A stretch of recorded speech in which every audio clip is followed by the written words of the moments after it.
Good afternoon, everyone. I want to thank President Baker as well. I had a chance to visit a little bit and just want to say thank you so much to her for her leadership and for helping put this together and hosting it. And the reason I say helping is we know all the incredible staff over at CTIA who are making the calls and doing all the work and the logistics that contribute to making today a success. So can we give it up to all of them, please? Now, to those of you that I don't know personally, my name is Ben Ray Luján. I'm serving as a United States Senator out of New Mexico right now, and I'm currently serving as the chair of the Subcommittee on Communications, Media, and Broadband. And it's just good to see a lot of familiar faces out this way as well, and chatting with folks in the back before we got started. Well, we named Lyndon, who's seated up front like always, here as well, to see Deputy Secretary Don Graves and Deputy National Advisor Ann Newberger, who to me is one of the most brilliant people that I've met, especially on these subjects. And also the chair of the FCC, who will be speaking later, Jessica Rosenworcel, the chair of the Energy and Commerce Committee, Kathy McMorris-Rogers. I mean, it's quite incredible to be speaking with a group like this, to a distinguished family that has come together here as well to tackle some significant issues. And my appreciation to every one of you that has traveled near and far. Now, if there's one thing that I've focused on that I'm sure those of you that I've chatted with have gotten tired of me hearing is the importance of getting broadband connectivity fast and affordable to everyone across the country, and especially in New Mexico. So to all the providers from New Mexico, we look forward to seeing what you are doing in our backyard. And we may ask some questions in the committee to find out how good your service is back home. So that's your heads up. You could design and build the single greatest, most effective network anywhere in the world. But if folks can't benefit from it, then what? And you get where I'm going with that. With the power of the Connectivity Fund that so many of you advocated for, are benefiting from, but most importantly, your families and friends, your customers, are the folks that are benefiting from this program now and into the foreseeable future. And the reason that I say that that's so important is from the perspective that inclusivity is key. There's often communities that are left without. And while I'm honored to be here to be speaking at a 5G summit, as we all know, there's parts of America that are still waiting for 4th and 3rd generation, and maybe even some 2nd generation, if they will ever get any of it at all. And so inclusivity is key. So many communities across the country whose neighborhoods in the largest urban settings can be left out. We want them connected too. Inclusivity is key. Looking at the power of what telehealth can achieve, commerce, entrepreneurship, or just checking in on a loved one, on grandma or grandpa, reminding me that Mother's Day was just a few days ago.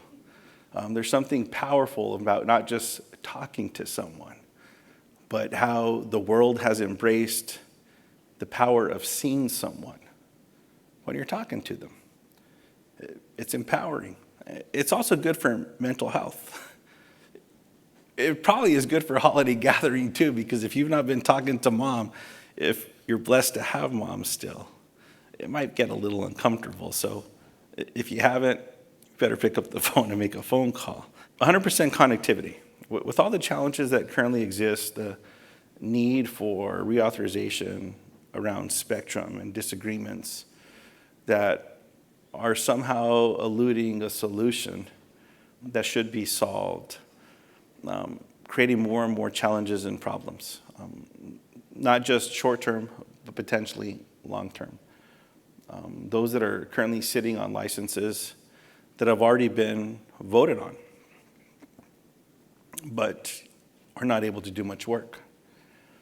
And what I'm looking at are licenses that were approved as spectrum lapsed, especially in rural parts of America and places where I call home. As we are making these investments, and you're making these investments specifically, when it comes to BEAD and other areas, these unserved and underserved areas, many of them in hard-to-connect states like the place that I call home. We are hungry for this connectivity. We want to work to make sure that we make this possible. And I say all of that with some of the disagreements that are still out there, like in-spectrum reauthorization, or in other areas as well currently before the Federal Communications Commission, that I hope more of you will take time to come and visit with me, to visit with the team that we've assembled, to find more solutions and to get involved, not just legislatively, but with advocacy. Because a lot of times a conversation, as we all know, the power of meeting with someone, whether it be on an elevator or at a grocery store, those conversations can sometimes yield more fruit than sitting before a committee in the United States Senate or the House, or even a conversation at the White House. So we always have to be prepared. And I want to be more prepared when you have a chance to be able to solve a significant issue in 10 or 15 seconds. And so I hope I can count on all of you to help get that done. Now, back to connectivity. What I'm hoping that can be achieved through all of this from a challenge perspective, looking at unserved and underserved areas, namely not leaving out tribes and Pueblo communities. Often in the most rural parts of America, and in New Mexico, we saw the devastation that COVID brought on many of these communities. But we also know that there's a growing problem, and it's a problem that has been front and center for a long time, but not often talked about. And that comes with missing and murdered Indigenous people. Because the Department of Justice is not doing what it should be to be able to help save people or to go after criminals, those that are predatory and don't care for people's lives, sometimes it's that one phone call, it could be the one message, or it could be the connectivity that a local law enforcement agency is able to use to triangulate and find someone.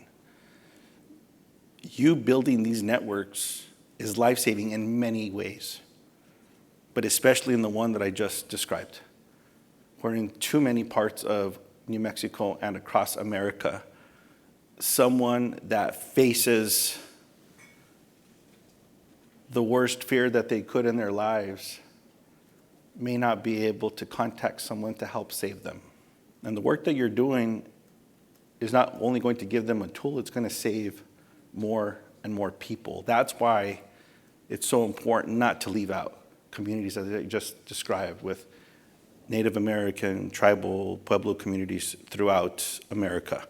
Now, I want to advocate for E-rate as well, as we're working on policy together, and you all have an incredible soapbox as well to stand on as you're working together.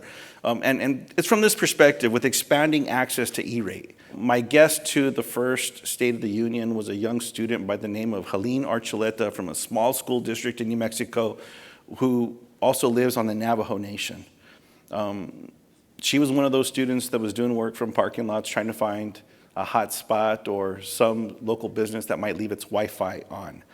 And this program promises to connect students like Helene, but only if we're more aggressive, not just with E-rate with local schools and communities and libraries, but looking at what can be done to even connect buses on long hauls.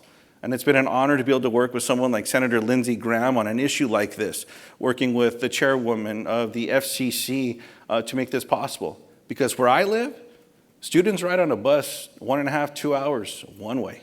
And you can imagine the productivity that we could see in communities all across America, especially rural communities, if we're able to get something like this achieved and done, but it means some rule changes.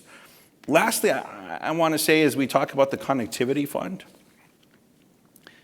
I want to thank every one of you that has raised the importance of what this fund means to keeping people connected, namely those that can't afford access today and those that can't afford access into the future. And we need your voices in a profound way. Well, I'm a member of the United States Senate. I was surprised to see included in a recently House-passed bill language that gutted the Connectivity Fund. The program would still exist, but with zero money. Now, you all have a big voice. That should not have been seen whatsoever. And so I hope as we go into these conversations into the next week that you'll use your voice to ensure that programs like that are just off the table. If they're off the table, we don't have to worry about just funding them after an expiration into early 2024. Now we have to spend time to ensure that it's not going to be gutted sooner. It's already an emergency. So with all that being said, there's so much more to talk about. My time expires. I was chatting a little bit about home and what was going on out that way. I just want to end by saying thank you. My appreciation to the expertise in this room. For those of you that could be doing a million things today, but you've chosen to be here, to be part of an important conversation, to be able to close this digital divide and make 5G a reality for everyone living in the United States of America. Kudos to you. Thanks for being here, and let's solve this problem together. Thanks for having me.